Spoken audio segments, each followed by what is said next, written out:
শুরুতেই আমি বলতে চাচ্ছি, যদি ঘরে আপনার মায়ের বয়সটা একদম কম হয়, কিংবা আপনার বোন থাকে 2-3টা, অথবা যদি ভাইয়ের বউ থাকে, মানে কম বয়স্ক শৌখিন কোনো মানুষ থাকে, তাহলে কিন্তু আপনার একদম সিম্পল যে বাসাটা সেটাও কিন্তু অনেক সাজানো গোছানো থাকে। যেটা আমার বড় খালার নাই, মানে ওনার একটাই মেয়ে, সেও যেহেতু বাহিরে থাকে, বাড়িতে থাকে না, শ্বশুর বাড়িতে বা নিজের সংসারে, আবার ভাইও বিয়ে করে নাই, সেহেতু আমার খালার সব থাকা সত্ত্বেও কিন্তু আমার আন্টি প্রচুর পরিষ্কার করে, কিন্তু সে কিন্তু অত গুছিয়ে রাখা বা আর যেহেতু অনেক মেহমান ছিল, আমাদেরকে সবাইকে দাওয়াত করেছিল, সেহেতু সবাই গিয়েছিলাম, অত সাজিয়ে গুজিয়ে রাখার মতো পরিস্থিতি ছিল না। যাই হোক, আমরা গিয়েছিলাম অল্প কিছু, মানে কি বলবো, 2-1 দিনের জন্যই। যাওয়ার পরে তো সাথে সাথেই আমি যেহেতু ভিডিও করে অভ্যাস, ভিডিও করছিলাম।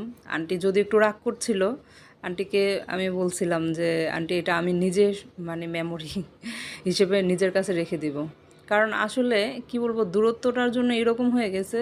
খালা কিন্তু খুব কাছের মানুষ, আর আমরা আমার আন্টিকে খুব ভালোবাসি, কিন্তু তারপরও দেখেন যাওয়া হয় না। এটা ছিল নামাজের রুম, যেটা একটু আগে দেখলেন, ছোট রুমটা, এটা ডাইনিং স্পেস, আর এই তো বেসিন এরিয়া, আর এটা ওয়াশরুম। এটা হচ্ছে আমার খালতো ভাইয়ের রুম, এখানে মশারি টানানো ছিল, মানে তখন গুছানো ছিল না, আমরা যেহেতু অনেক সকাল সকাল গেছিলাম। আমি যেখানে যাই সকাল সকাল যাই, এটা আমার আন্টির রুম ছিল, বড় আন্টির রুম। আর এই তো ডাইনিংটা অত গুছানো না। আর এই তো সিঁড়ির ইয়াটা, এটা হচ্ছে 3 তলায় যাওয়ার সিঁড়ি। এই ওয়াশরুমটা মজার ব্যাপার হচ্ছে, ওয়াশরুমটা বেশ বড়, ভিতরে আবার আরেকটা, মানে আলাদা করে আর কি ভিতরে করা আছে।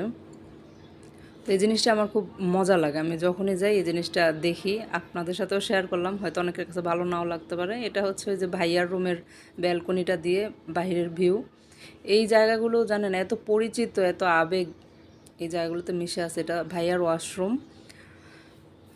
আসলে আমার অগোছালো ভিডিওগুলো আপনাদের কেমন লাগে জানি না, জানাবেন অবশ্যই। এই যে ভাইয়ার রুমটা মশারি খোলার পর, আমি এই যে বারবার বলছি যে গুছানো থাকলে দেখেন এই জিনিসগুলো কত সুন্দর লাগতো। যদি কোনো ব্লগারের বাসা হতো তাহলে এগুলো কেমন থাকতো চিন্তা করেন। আর রান্নাঘরটা দেখেন, রান্নাঘরটা কিন্তু অনেক বড়, অনেক স্পেস, কিন্তু ওই যে অগোছালো থাকার কারণে সব কিছু কিন্তু মাশাল্লাহ যথেষ্ট ক্লিন। আমার আন্টি এত অসুস্থ শরীর নিয়ে এত সুন্দর সব কিছু ক্লিন রাখে, এটার জন্য মানে সুবাহান আল্লাহ বলা ছাড়া কিছুই নেই। আমি নিজেও এতটা ক্লিন রাখতে পারি না, হয়তো গুছিয়ে রাখি কিছুটা, কিন্তু এত ক্লিন রাখতে পারি না।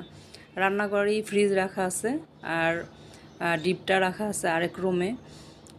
আর এগুলো দেখছিলাম, আর খালি নিজের পুরনো স্মৃতিগুলো। একটা সময় এই খালার বাড়ি, বুঝছেন, এতটা আন্তরিক ছিল, মনে হতো যে মানে আমার নিজের বলতে খালাই ছিল, বা খালাদেরকে এত ভালোবাসতাম। কিন্তু এখন দূরে থাকার কারণে আন্তরিকতাটা অনেকটাই কমে গেছে।